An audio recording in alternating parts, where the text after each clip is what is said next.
12 வயசான ஸ்கூல் படிக்கக்கூடிய ஒரு சின்ன பையனை கஞ்சா போதையில 23 வயசான ஒரு பையன் சரமாரியா வெட்டி கொண்டு இருக்கான்.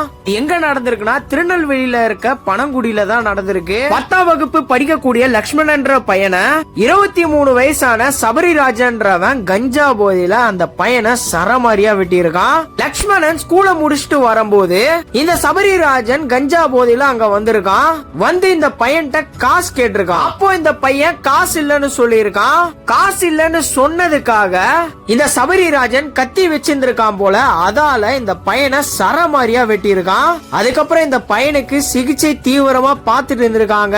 ஆனா இந்த பையன் சிகிச்சை பயனின்றி ஜனவரி 8ஆம் தேதி இறந்துட்டாரு. இப்பெல்லாம் தொடர்ந்து இது மாதிரி விஷயங்கள் நடந்துட்டு தான் இருக்கு நம்ம தமிழ்நாட்டுல. அதுவும் இப்ப இருக்க யங்ஸ்டர்ஸ் கையிலலாம் அழகா கஞ்சா கிடைக்குது. ஒருத்தன் கஞ்சா போதையில இது மாதிரி ஒரு விஷயத்த பண்ணிட்டு அவனுக்கு கடுமையான தண்டனைகள் இங்க கொடுக்கறதே கிடையாது. அதனால்தான் இந்த மாதிரி தப்பு பண்றவங்களுக்கு பயமே இல்லாம போச்சு. சட்டங்கள் கடுமையாக்கினாதான் இந்த மாதிரி விஷயங்கள்லாம் தடுக்கப்படும். அது மட்டும் இல்லாம இந்த மாதிரி சின்ன சின்ன பசங்க எல்லாம் கஞ்சா கிடைக்குதுல, அதை எவன் கொடுக்கறான், அதை எவன் சேல் பண்றான் அப்படின்னு சொல்லிட்டு அதை போலீஸ் கவனிக்கிறதே கிடையாது.